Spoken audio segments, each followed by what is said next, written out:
Mr. Rose? Oh, good. We are too. I'm Bob Hodges. It's my wife, Karen. Hi. Bob Hodges. Hi.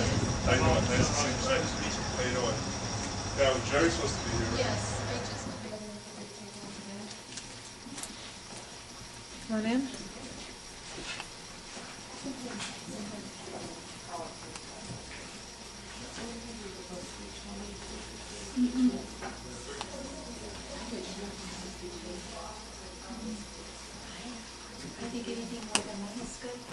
My concern is that our very presence continues to fuel, in general, a global extremist movement. Happen with this possible congressional implemented deadline? What do you think is going to happen to the Iraqi people if you get your way and that gets implemented? That makes me angry. Do you not think the United States of America has an obligation to the Iraqi people, regardless of whether you believe in why we went in there or not? Do you not believe we have an obligation to these people? Well, there's clearly nothing I'm going to be able to say to address how angry you feel. I'm very angry. I have a nephew that has served 2 tours of duty, is scheduled to go back a 3rd time. He will be in Iraq when you cut your funds. And yes, that makes me angry. Well, I think you may misunderstand both motivation and what the impact of this will be if it's passed. There's nothing I'm going to be able to say, given how angry you are. I feel very strongly that you're endangering our soldiers in harm's way. I feel very strongly that you're putting them at a higher risk. Absolutely. You're demoralizing our troops. You think they don't know? We hear it every day at peace. How these guys feel about what Congress is doing to them. And all you can report about is car bombings. You're not reporting anything good that's going on, or what actually the troops are going out in the brave missions that they have accomplished. The reporters sit in the green zone in the hotels and report from there, and that's all you can hear is casualties. And I would like to say this to you: if this Congress was sitting during World War II, we would be having this discussion in German right now. Absolutely. Where is the backbone? And you're going to pull the plug? Yeah. On all these people? Yeah. Not only that, all they have to hear all the time. There was a general, a Vietnamese general, who wrote a book several years back, and in it he said that we had won the war on the ground, but they heard what was happening on the streets of America, so all they knew, all they had to do was sit back and wait, and we'd implode amongst ourselves. And that's happening again. And your Congress is allowing this. And first of all, I would like to say, Congress is overlooking many important facts on this war. The enemy has declared war on us years ago. Yeah. It goes way, way back. War is not a game, sir, and it is criminal of this Congress to pass a bill bartering our soldiers' lives for peanuts and livestock. It is also criminal for this Congress to give the enemy a timeline in which we will withdraw. It is also criminal to tell the generals, politicians on the ground how to do their jobs. And it is also criminal not to protect our national security, in which it will greatly be affected because this is an enemy that it will be following us home.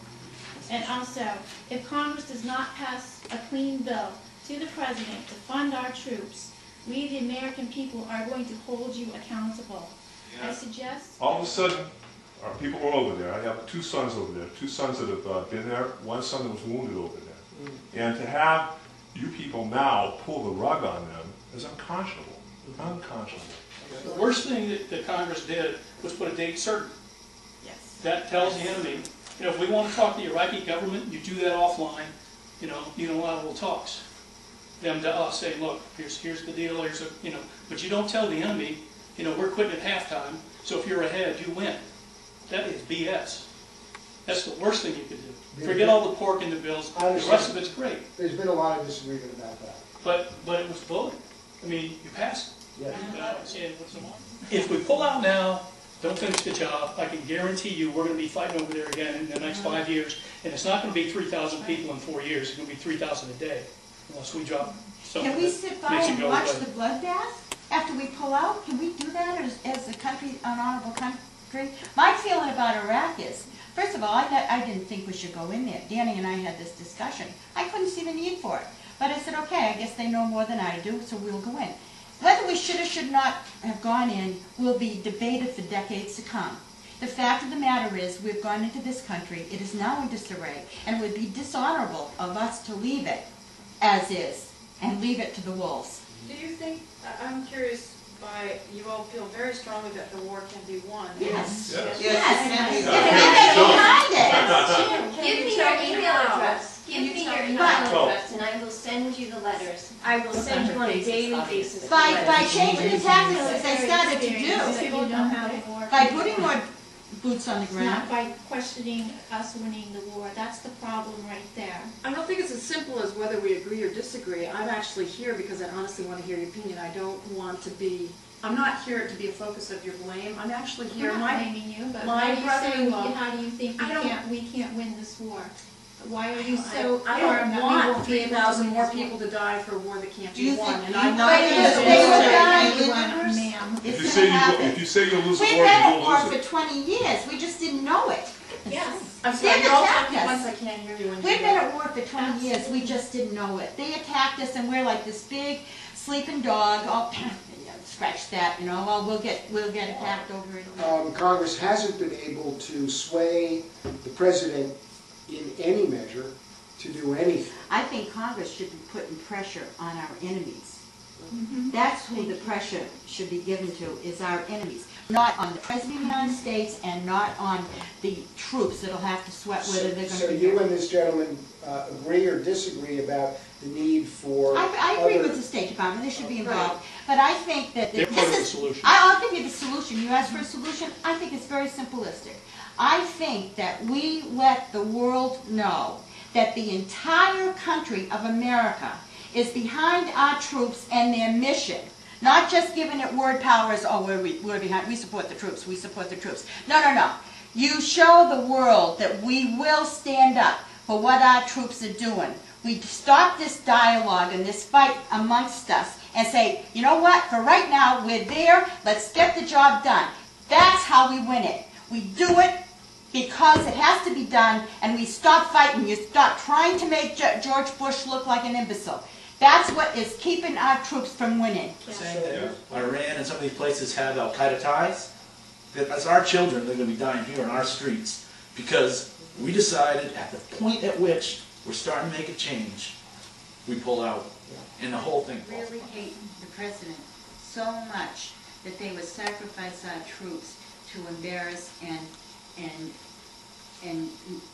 make him impotent as far as this war goes. Well, let me Because ask- that's this the is way gonna we happen. see it.